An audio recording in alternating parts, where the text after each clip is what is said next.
2013 সাল ডিসেম্বর মাসের হাড় কাঁপানো শীত। ঢাকার গুলশান এলাকা, বেগম খালেদা জিয়ার বাসভবন ফিরোজা। বাইরে তখন বাংলাদেশের রাজনীতি টকবক করে ফুটছে। সামনে আসছে 2014 সালের জানুয়ারির নির্বাচন। বিরোধী দল বলছে এই নির্বাচন হবে একতরফা প্রহসনের। পুরো দেশে আন্দোলনের আগুন জ্বলছে। 29শে ডিসেম্বর ঢাকায় ডাকা হয়েছে বিরোধী দলের বিশাল সমাবেশ, মার্চ ফর ডেমোক্রেসি, গণতন্ত্রের জন্য মিছিল। সেই সমাবেশে যদি বেগম খালেদা জিয়া নিজে উপস্থিত হন, তাহলে সারা দেশ থেকে লাখো মানুষ এসে রাজপথ দখল করে নেবে। আর সেটা হলে 5 জানুয়ারির নির্বাচন, সেটা হওয়া কার্যত অসম্ভব হয়ে পড়বে। তৎকালীন সরকার এটা খুব ভালো করেই বুঝেছিল, তাই তারা এমন একটি পরিকল্পনা করলো যেটা বাংলাদেশের রাজনৈতিক ইতিহাসে আগে কখনো দেখা যায়নি, শোনা যায়নি, কল্পনাও করা যায়নি। সেই রাতে, গভীর রাতে, যখন পুরো শহর ঘুমিয়ে, তখন ফিরোজা বাসভবনের চারপাশে শুরু হলো একটি অবিশ্বাস্য কর্মকাণ্ড। একটি নয়, দুটি নয়, 5টি বিশাল বালুভর্তি ট্রাক এনে দাঁড় করানো হলো বাসভবনের প্রবেশ পথে এবং আশেপাশের রাস্তায়।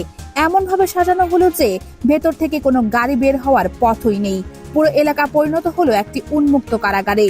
আর সেই কারাগারের একমাত্র বন্দী বাংলাদেশের 3বারের প্রধানমন্ত্রী বেগম খালেদা জিয়া। কিন্তু শুধু ট্রাক দিয়ে রাস্তা বন্ধ করাটাই গল্পের সবচেয়ে কষ্টের অংশ নয়। আসল কষ্টের অধ্যায়টা শুরু হয় পরদিন সকালে, 29শে ডিসেম্বর। ভোর হতেই পুরো এলাকা ঘিরে ফেলা হলো র্যাব আর পুলিশের জওয়ান দিয়ে। স্তরে স্তরে নিরাপত্তা বলয়। বেগম খালেদা জিয়া ভেতর থেকে বুঝতে পারলেন কি ঘটছে। তিনি তবুও চেষ্টা করলেন বের হতে। তার গাড়ি প্রস্তুত, তিনি উঠে বসলেন। গাড়ি ধীরে ধীরে গেটের দিকে এগোলো, কিন্তু গেটের ঠিক বাইরে রাস্তার মাঝখানে দাঁড়িয়ে আছেন একদল পুলিশ কর্মকর্তা। তাদের চোখে কোনো লজ্জা নেই, কোনো দ্বিধা নেই। একজন সাবেক প্রধানমন্ত্রীর গাড়ির সামনে তারা দেয়াল হয়ে দাঁড়িয়ে আছেন। এখানেই গল্পে ঢুকে আসেন সেই চরিত্রগুলো যাদের নাম আজ 13 বছর পর আবার সবার মুখে মুখে ফিরছে। প্রথম নাম, যেটা এই পুরো অপারেশনের মূল স্থপতি ছিলেন বলে মনে করা হয়, তিনি তৎকালীন ঢাকা মহানগর পুলিশের কমিশনার। এই ব্যক্তি পরবর্তীতে র্যাবের প্রধান হন। তারপর পুলিশের সর্বোচ্চ পদ পুলিশ মহাপরিদর্শক পর্যন্ত উঠে যান। হাজার হাজার কোটি টাকার অবৈধ সম্পদের পাহাড় গড়ে তোলেন।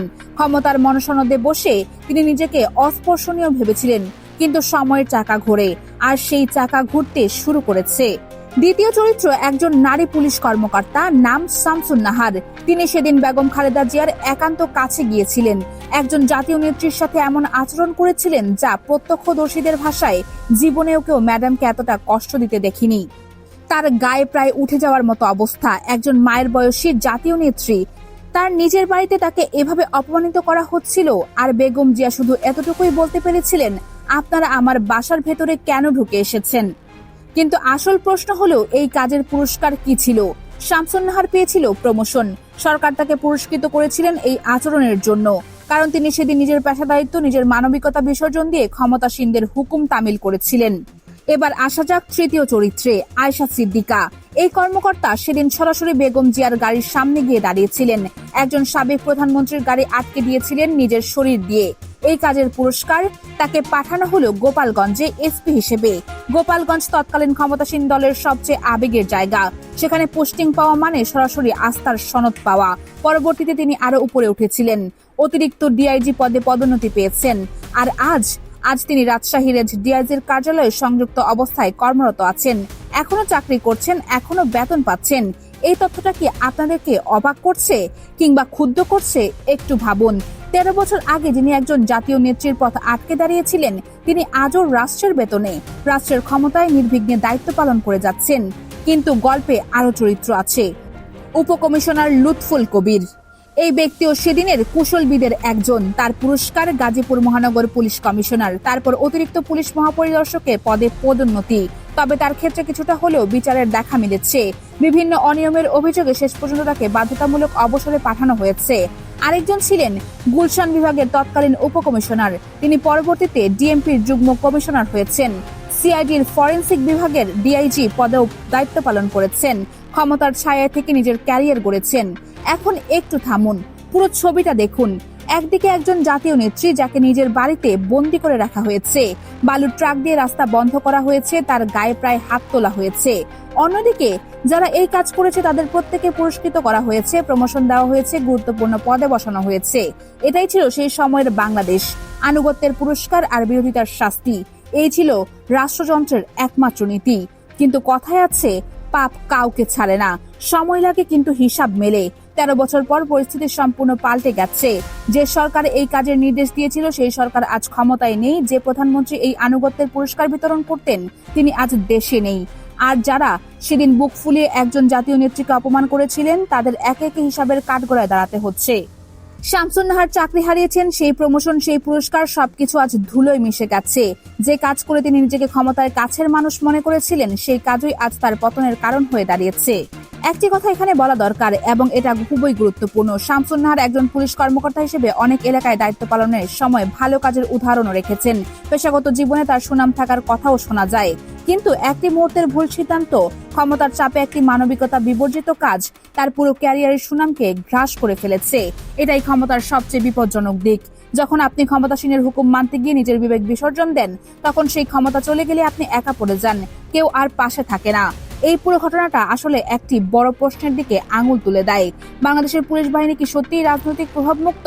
যখন একজন পুলিশ কর্মকর্তাকে রাজনৈতিক উদ্দেশ্যে ব্যবহার করা হয় এবং সেই কাজের জন্য তাকে পুরস্কৃত করা হয় তখন পুরো প্রতিষ্ঠানের বিশ্বাসযোগ্যতা ভেঙে পড়ে।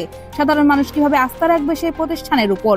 ইতিহাস বলে পৃথিবীর যে কোনো দেশে যখন এই আইন শৃঙ্খলা বাহিনীর রাজনৈতিক হাতিয়ার হিসেবে ব্যবহার করা হয়েছে শেষ পর্যন্ত তার মূল্য দিতে হয়েছে জাতিকে। ফিলিপাইনের মার্কোসের সময় হয়েছে, চিলিতে পিনোসের সময় হয়েছে, মিয়ানমারের সামরিক জান্তার সময় হচ্ছে। বাংলাদেশও এই তালিকার বাইরে নয়। এখন সবচেয়ে গুরুত্বপূর্ণ প্রশ্ন, বাকিদের কি হবে? শুধু শামসুন নাহারের চাকরি গেছে, কিন্তু আয়েশা সিদ্দিকা এখনো কর্মরত। মূল নাটের গুরু, যিনি পুরো অপারেশনের নকশায় গেছিলেন, তিনি ইতিমধ্যে দেশ ছেড়ে পালিয়ে গেছেন বলে শোনা যায়। তাহলে পুরো বিচার কি শুধু ছোট মাছদের ধরেই শেষ হবে? বড় মাছেরা কি আবারও পার পেয়ে যাবে? এটাই বাংলাদেশের বিচার ব্যবস্থার সবচেয়ে বড় পরীক্ষা। জনগণ দেখতে চায় শুধু সৈনিক নয়, যে সেনাপতি হুকুম দিয়েছিলেন তাকেও বিচারের কাঠগড়ায় দাঁড়াতে হবে। কারণ সেদিন বালুর ট্রাক দিয়ে শুধু একটি রাস্তা বন্ধ করা হয়নি, বন্ধ করা হয়েছিল গণতন্ত্রের পথ, বন্ধ করা হয়েছিল একটি জাতির কণ্ঠস্বর। একজন মানুষকে তার নিজ বাড়িতে বন্দী করে আসলে বন্দী করা হয়েছিল কোটি মানুষের অধিকারকে। 13 বছর কম সময় নয়, কিন্তু সময় প্রমাণ করেছে অন্যায় যতই শক্তিশালী হোক সত্য একদিন মাথা তুলে দাঁড়ায়। ক্ষমতার দম্ভে যারা আজ বুক ফুলিয়ে হাঁটছেন তারাও একদিন এই একই রাস্তায় মাথা নিচু করে হাঁটবেন। এটাই ইতিহাসের শিক্ষা, এটাই সময়ের বিচার। আপনার কাছে আমার শেষ প্রশ্ন, শুধু শামসুন নাহারের শাস্তি হলে কি ন্যায় বিচার হয়ে যায়, নাকি সেদিনের পুরো চেইন অফ কমান্ড, যারা হুকুম দিয়েছিলেন, যারা পরিকল্পনা করেছিলেন, তাদের প্রত্যেককে বিচারের আওতায় আনা দরকার? আপনি কি মনে করেন? কমেন্ট বক্সে আপনার স্পষ্ট মতামত জানান। সত্যের পক্ষে থাকুন, ন্যায়ের পক্ষে কথা বলুন। চ্যানেলটি সাবস্ক্রাইব করে পাশে থাকুন। দেখা হবে পরবর্তী বিশ্লেষণে।